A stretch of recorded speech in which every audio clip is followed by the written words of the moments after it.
নমস্কার, আমি দেবজ্যোতি। আরও একটি নতুন প্রতিবেদনে আপনাদের সকলকে স্বাগত জানাই।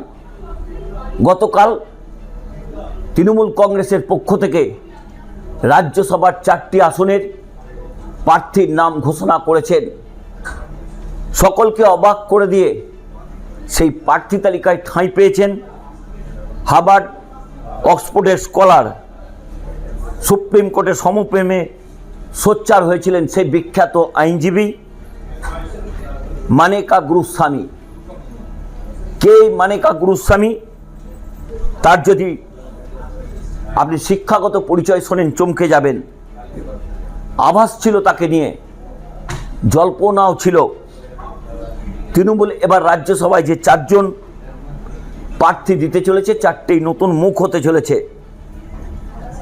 কারণ তৃণমূল কংগ্রেসের পক্ষ থেকে এবারে যে 4টি নামকে সামনে আনা হয়েছে, তার মধ্যে সবচেয়ে গুরুত্বপূর্ণ হচ্ছে মানেকা গুরুস্বামী।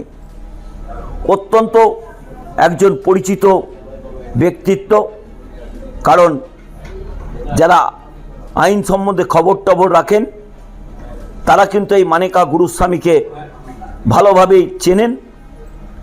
কারণ অত্যন্ত এই মুহূর্তে ভারতবর্ষের আইনজ্ঞ মহলের পরিচিত নাম। এই মানেকা গুরুস্বামী অক্সফোর্ড হার্ভার্ড থেকে পড়াশোনা করেছেন, খ্যাতনামা এই আইনজীবী।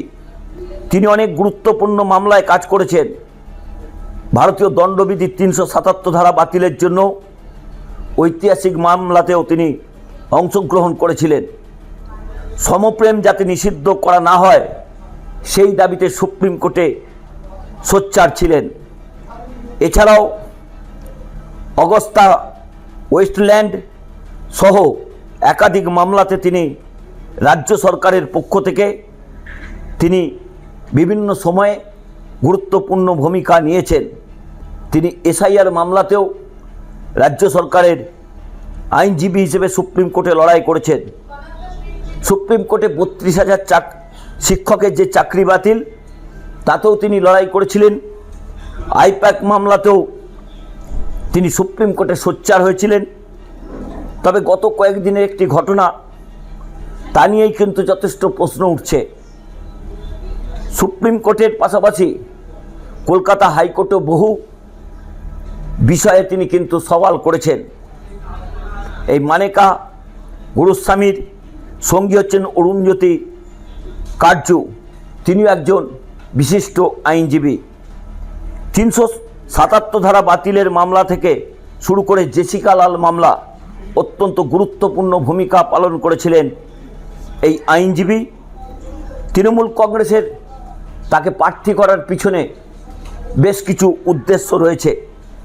কারণ তৃণমূল কংগ্রেস বহু মামলাতেই তাদের যে আইনজীবীরা রয়েছেন, যেমন কপিল সিব্বাল, এছাড়াও অভিষেক মনু সিংভি, তাদের আইনিভাবে লড়াতে গেলে বহু টাকা খরচ হয়।